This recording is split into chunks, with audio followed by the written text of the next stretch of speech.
the sacred warnings of Padre Pio. Let me tell you about a prayer team that arrived 30 minutes early, not because they were eager, because they had learned through documented case experience that if they waited until the hour the attack was scheduled to begin, they had already lost the initiative. The case was in Maryland.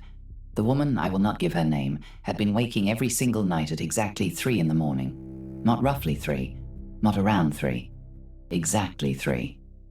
She would sit up in bed, unable to speak, with the sensation that something was standing at the foot of the mattress. This had been happening for 11 consecutive weeks, when Monsignor Stephen Rossetti's prayer team was finally called in. They arrived at 2:30 in the morning, 30 minutes before the attack was expected. When I first read about this in Rossetti's documented case notes, he is the chief exorcist of the Archdiocese of Washington, and his published case log is one of the most carefully sourced first-person accounts of active exorcism ministry currently available. I stopped reading and sat with that detail for a long time. 30 minutes early. Not because 3 in the morning is spiritually significant in a vague atmospheric sense, because 3 in the morning follows a schedule. And the men who work inside the reality of spiritual warfare know the schedule well enough to set an alarm for it. My name is Raymond. I spent 35 years teaching Catholic theology at a high school in Covington, Kentucky. After my wife Margaret died 3 years ago, I went back to sources I had never examined closely enough when I was standing at a blackboard. Padre Pio's actual letters, the published accounts of men like Rossetti and Father Chad Ripperger, who had spent their entire ministries inside the part of Catholic theology that most classrooms leave for the last chapter, and then run out of time. And I discovered something I want to be very precise about tonight. The 3 in the morning attack is not superstition. It is not cultural mythology borrowed from horror films. It is a documented, multi-source, theologically grounded phenomenon that follows a specific, describable mechanism. One that Padre Pio knew, that Vatican-sanctioned exorcists have confirmed, and that modern sleep science has independently verified from an entirely different direction. And the reason I am saying this tonight is this. Most Catholics who wake at 3 in the morning with that specific sensation, the cold dread, the feeling of being watched, the oppressive weight, do exactly one thing. They pull the covers over their heads and wait for it to pass. That is exactly what the enemy expects, and Padre Pio, who fought this battle every single night for 50 years, never once pulled the covers over his head. Stay with me. This is going to get specific, and specific is the only thing that actually helps. I want to explain why this particular hour matters, and I want to do it carefully, because the explanation has 2 dimensions that most treatments of this topic collapse into one. The first is theological, the second is physiological. 3 in the afternoon is the hour of Christ's death, documented in all 4 Gospels, confirmed by the most rigorous historical scholarship on the chronology of the Passion. The 9th hour of the Jewish day, from noon, places the moment of Christ's death at approximately 3 in the afternoon. That hour, 3 in the afternoon, is the hour at which the principality governing death was defeated, not diminished. Defeated. Monsignor Rossetti identifies 3 in the morning as the deliberate satanic inversion of that hour. Not symbolically, juridically. The enemy does not create. He inverts. He cannot originate what is sacred. He can only corrupt and reverse it. The inversion of the hour of Christ's death, its mirror in the darkest part of the night, is the hour at which demonic assault concentrates, not because darkness has power over the resurrection, because the hour serves as a declaration of opposition to it. Hold that. Now the second dimension, the physiological one, is where this becomes, in my view, impossible to dismiss as coincidence. Sleep science has documented, through decades of EEG research and sleep laboratory studies, that the human brain goes through repeating cycles throughout the night. In each cycle, there is a period of deep sleep, followed by a period of REM, the phase in which dreaming occurs, in which the brain is highly active, and in which specific neurological changes take place. During REM sleep, the prefrontal cortex, the seat of executive reasoning, moral judgment, and the capacity to evaluate claims against objective reality, is suppressed. Its activity drops dramatically. Simultaneously, the amygdala, the brain's fear and emotion center, the structure that processes threat signals and generates the fight or flight response, becomes highly active. The REM cycle is concentrated in the second half of the night. The longest, most intense REM period consistently occurs between approximately 2 and 4 in the morning. Between 2 and 4 in the morning, the human brain is in its most prolonged state of suppressed rational judgment and hyperactive emotional and fear response. The prefrontal cortex, which would allow you to name what is happening, evaluate whether it is real, apply the prayer and the act of will that says, "This is not from God and I do not consent," is dormant. The amygdala, which floods the body with fear, which generates the sensation of threat, even without a visible source, which makes the dark feel genuinely dangerous in a way that cannot be reasoned away, is running at full capacity. Think about what you have just been told. The theological tradition identifies 3 in the morning as the hour of maximum organized demonic assault. The neurological evidence identifies 3 in the morning as the hour of maximum human vulnerability to fear, suppressed rational defense, and heightened susceptibility to external influence on the imagination. These are 2 independent lines of observation, one from the lived experience of exorcists and mystics across centuries, one from modern sleep laboratory research, converging on the same hour. This is not coincidence. This is the intersection of the created order with the spiritual order. God made the human body with this sleep architecture, and the entity that has studied the architecture of human vulnerability for millennia did not fail to notice where the window is. Now I want to bring Padre Pio in, not as background color but as primary evidence, because what most people who know Padre Pio's name do not know is the specific, documented physical reality of what happened to him during the dark hours before dawn. This is not legend. This is not hagiographic embellishment. The evidence is in the Epistolario, the 4 volumes of Padre Pio's personal correspondence, preserved in canonical archives and available to anyone who wants to read them. Volume 1. Letters to his spiritual directors, Padre Agostino and Padre Benedetto, written between 1910 and 1912, before Padre Pio had become publicly known, before the stigmata, before the phenomena that made him famous. In these letters, Padre Pio describes what happens to him at night with the specificity of a man reporting battlefield conditions, physical beatings, not metaphorical spiritual resistance, beatings, blows that leave him on the floor of his cell, injuries that the brothers at San Giovanni Rotondo noticed the following morning, bruises, marks, physical evidence of violence with no natural explanation. One of the friars documented finding Padre Pio in the early morning hours, before lauds, lying on the stone floor of his cell. Padre Pio's explanation was direct. The demons had thrown him there. In one of the most documented passages of Volume 1, he wrote to Padre Agostino, "I am in the hands of the devil who is trying to snatch me from the arms of Jesus. What a war he is waging against me. There are moments in which I am on the point of losing my reason through the continual violence I must do myself." Read that phrase carefully. Not the violence done to him by the demons, the violence he must do to himself, the sheer act of will required to hold himself together, to maintain his coherence and his faith and his orientation toward God in the middle of the assault. He is describing the specific interior experience of obsession at its most severe, and here is what I want you to understand about the timing. These attacks did not happen randomly across the 24 hours. They concentrated in the hours before dawn. Padre Pio rose before 3 in the morning to pray matins, and it was in those early morning hours, in the dark, in the cold of the friary, that the attacks reached their most intense.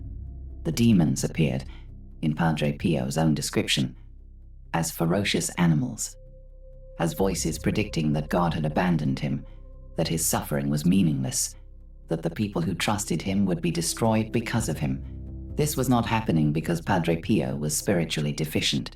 This was happening because the demons knew what God was preparing to work through him. A man who would spend 50 years in the confessional hearing the darkest confessions in Europe. A man who would intercede at a level of specificity and effectiveness that the Church has rarely seen for millions of souls. The attacks were not punishment. They were a military assessment of the threat he posed. But here is what nobody tells you about Padre Pio's nocturnal battles. He did not ask for them to stop. Not once, not in 50 years. He asked for something else entirely. I need you to hold that detail, because it is the center of everything I am going to tell you tonight. Padre Pio did not petition for the attacks to stop. He offered them. In the Catholic understanding of redemptive suffering, a doctrine that is formally taught but rarely explained with any precision, suffering freely offered to God for a specific intention becomes intercessory. It has a destination. It is given to someone. Padre Pio wrote that he offered his nocturnal torment specifically for two categories of souls, the dying and priests in spiritual danger. Every night when the demons came, when the beatings began, when the ferocious animals appeared, when the voices told him God had abandoned him, Padre Pio reached not for protection, but for an offering.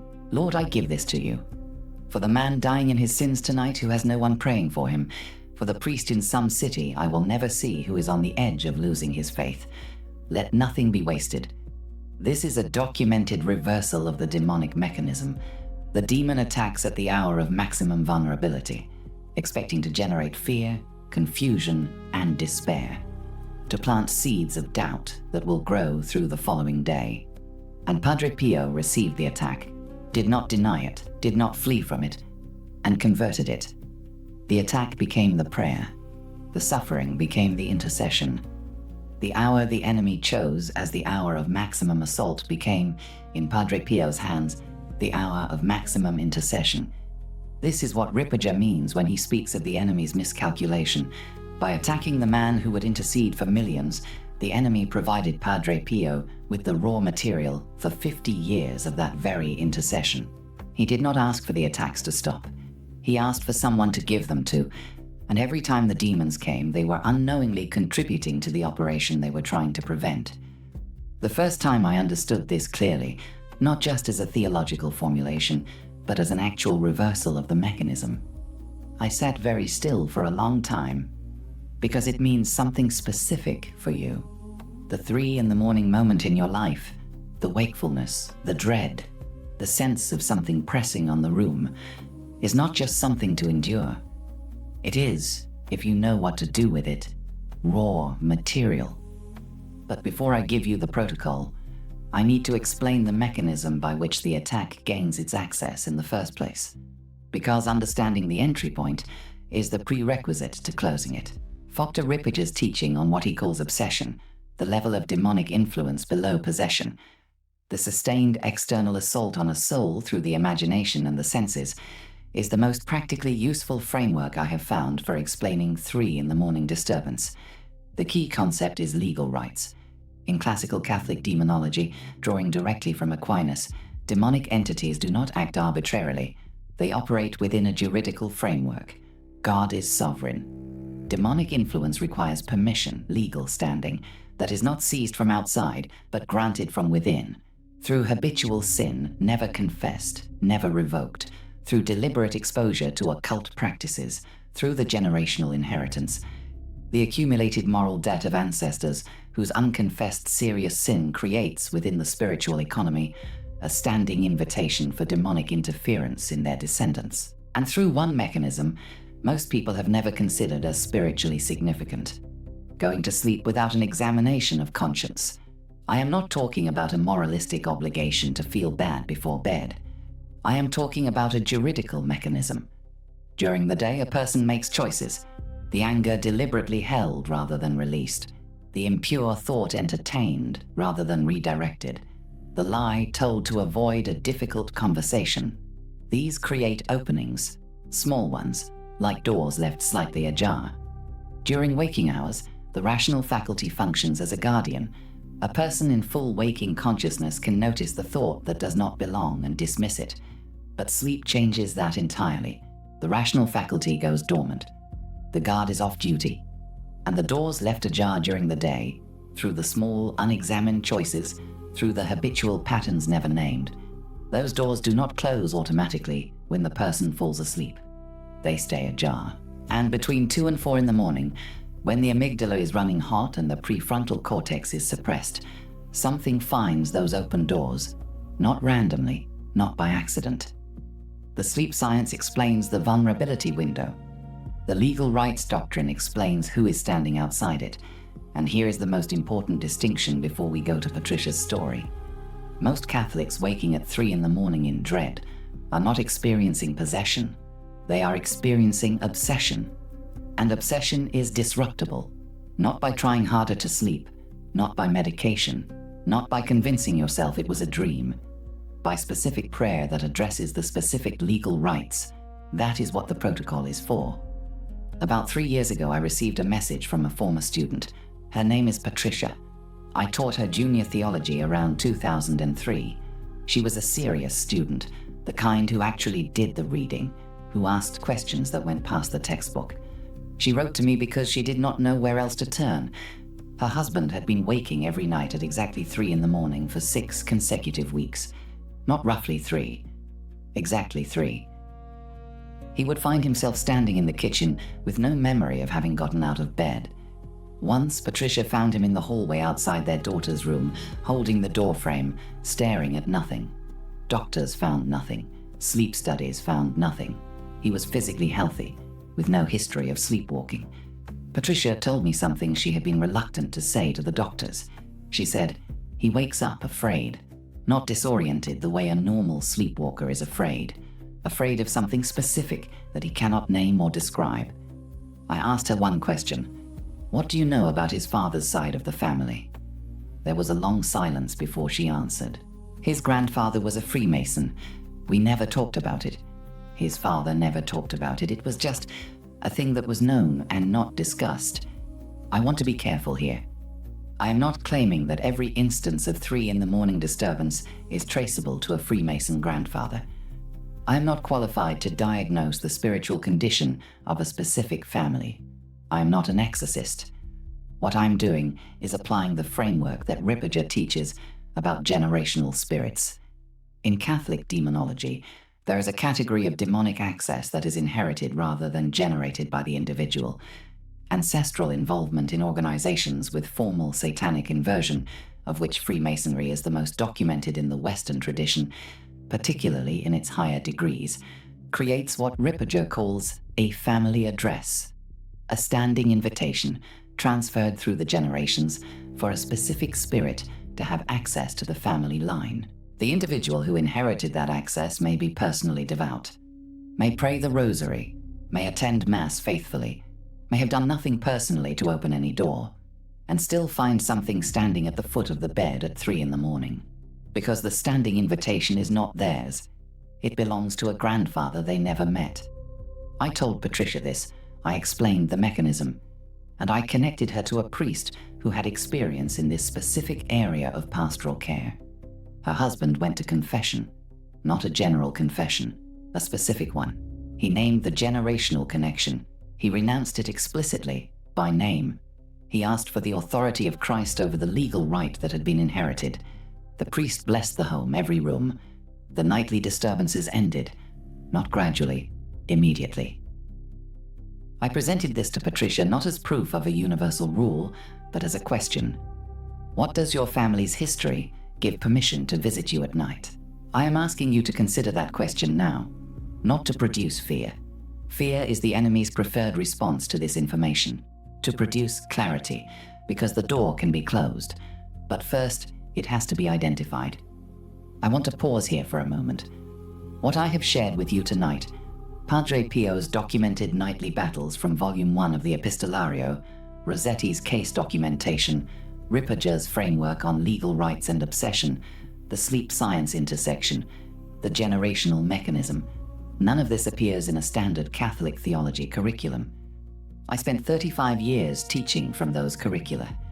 I know what they contain and what they leave out. What you have been hearing in these videos is the material that was left out, the framework that exorcists know and that rarely makes it to the parish level, the practical doctrine that Padre Pio himself used and documented, that the Church has preserved in its most serious pastoral theology, and that most Catholics will live their entire lives without encountering in any organized way. If this channel has given you something that changes how you understand your own spiritual life, if what I have been building video by video has given you tools you did not have before, the super thanks button below is one way to say that. Not as financial support for a channel, as a declaration that this material deserves to keep reaching people. The souls who wake at 3 in the morning with no framework for what they are experiencing, the families carrying generational access they have never named, the Catholics who know that something is pressing on their household but have never been given the vocabulary to identify it, let alone close it. Each video is a door opened. Your support keeps opening doors. Thank you. Now, the practical protocol. I want to give this to you in 3 parts. Before bed, at 3 in the morning if you wake there, and the long game for the generational door. This is what Padre Pio's life teaches, the applied doctrine of a man who fought this battle every night for 50 years and left a documented record of what worked. Before bed, the first thing is a 5-minute examination of conscience, not a general review of your day. Name one sin specifically. 1. By name. The anger you deliberately chose to hold rather than release. The impure thought you entertained longer than the first moment. The lie that served you. The person you could have helped and chose not to help. Name it. Speak it to God. I am sorry. I revoke this. I do not want what this opens. Specificity closes the door. Vagueness leaves it ajar. Padre Pio heard confessions for 10 to 12 hours a day. The reports of those who went to his confessional consistently include one element that surprised them. He was not interested in the vague. He asked for the specific. He wanted the name of the thing, because the name of the thing is the door. After the examination, pray the Anima Christi. This is a prayer Padre Pio himself recommended before sleep. Old, not fashionable, precisely targeted at what sleep exposes. Soul of Christ, sanctify me. Body of Christ, save me. Blood of Christ, inebriate me. Water from the side of Christ, wash me. Passion of Christ, strengthen me. O good Jesus, hear me. Within your wounds, hide me. Do not allow me to be separated from you. From the evil one, defend me. This is not the prayer of a person who expects an uneventful night. 3rd, place one sacred object near you as you sleep, not as magic, as a declaration of jurisdiction, a crucifix, a blessed rosary, a miraculous medal, something blessed by a priest. Padre Pio slept with his rosary. When brothers found him on the floor of his cell after nocturnal attacks, the rosary was still in his hand. The object is a statement. This space belongs to Christ. I am not undefended. That is the before bed protocol. Now for what to do if you wake at 3. Do not reach for your phone. The amygdala is already running hot. Flooding it with screens does not calm the fear response. It feeds it. Speak aloud. Not loudly, but aloud. Demons, in the classical Catholic understanding Aquinas articulates, cannot read minds. They observe behavior. They hear words. And the spoken word has a juridical weight that interior thought alone does not. Padre Pio spoke to the demons. He did not address them in his imagination. He spoke. So speak aloud, quietly, in the room. In the name of Jesus Christ, I command any spirit that is not of God to leave this room. You have no authority here. This space belongs to Christ. Say it once, clearly, without performance. Its authority is borrowed from baptism, from the authority Christ gave to those who believe in his name. Say it with or without feeling. The authority does not require your feelings to be effective. Then offer the wakefulness. Lord, I offer this for, and name someone. A priest you know. A person who is dying tonight somewhere you will never know about. Your child. Let nothing be wasted. This is the inversion Padre Pio practiced for 50 years. The attack was designed to produce fear and despair. The offering converts it into intercession. Then pray 1 decade of the rosary. Not the entire rosary. 1 decade. The declaration of 1 decade, offered for a specific soul at 3 in the morning, is a complete act. You are declaring that the attack did not find you defenseless. that the hour the enemy chose as the hour of maximum assault has been claimed back as an hour of prayer. Now the long game. If Patricia's story resonated, if there is something in your family history, something known and not discussed, something never named as spiritually significant, take 2 specific steps. Schedule confession this week, not eventually, this week. Name the generational pattern explicitly to the priest. There is a history in my family that I believe may have created a standing access for demonic interference. I want to close it. A priest trained in this area will know what to do, and ask for a home blessing, a formal priestly blessing of the home, done with the intention of removing any spiritual standing that does not belong to Christ. Not an exorcism, a rededication. A formal declaration that the space belongs to God, that whatever standing was inherited or accumulated is revoked, and that the authority of Christ is claimed over every room. A blessed home is claimed territory.